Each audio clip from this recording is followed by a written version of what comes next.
박범계 법무부 장관이 취임 이후 처음으로 검찰 고위 간부 인사를 단행했습니다. 전임 추미애 장관 당시 검찰 인사가 윤석열 검찰총장과 충돌하는 시작이 됐었죠. 이번 인사는 어땠을까요? 윤수한 기자가 분석했습니다.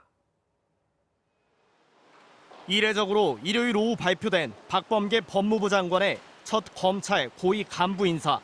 추미애 전 장관의 최측근으로 윤석열 검찰총장의 가족 등 수사를 지휘해온 이성윤 서울중앙지검장은 유임됐습니다.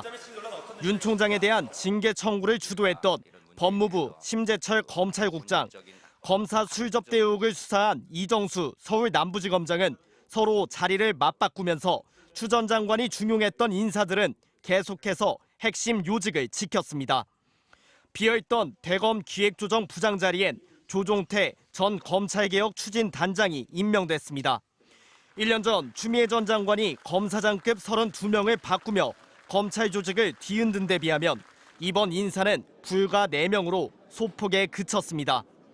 형식적으로도 박범계 장관은 지난주 2차례 윤 총장을 만나 인사 문제를 상의하면서 추 전 장관 때와 같은 정면 충돌을 피했습니다. 하지만 인사 결과를 뜯어보면 충돌의 불씨는 그대로입니다.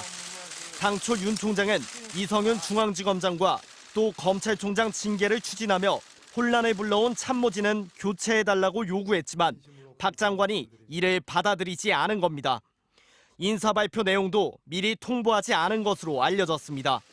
윤 총장의 최측근으로 검언유착 의혹 수사 대상인 한동훈 법무연수원 연구위원 역시 수사 일선에 복귀하지 못했습니다.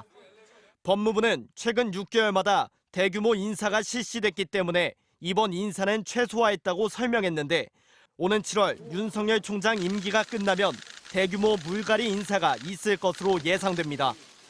월성 원전 경제성 조작 의혹을 수사하고 있는 이두봉 대전지검장도 유임시켜 정권을 겨냥한 수사를 계속 맡겼는데 이번 인사에서 박 장관이 윤 총장을 의식해 내놓은 타협책이란 분석도 나옵니다. MBC 뉴스 윤수환입니다.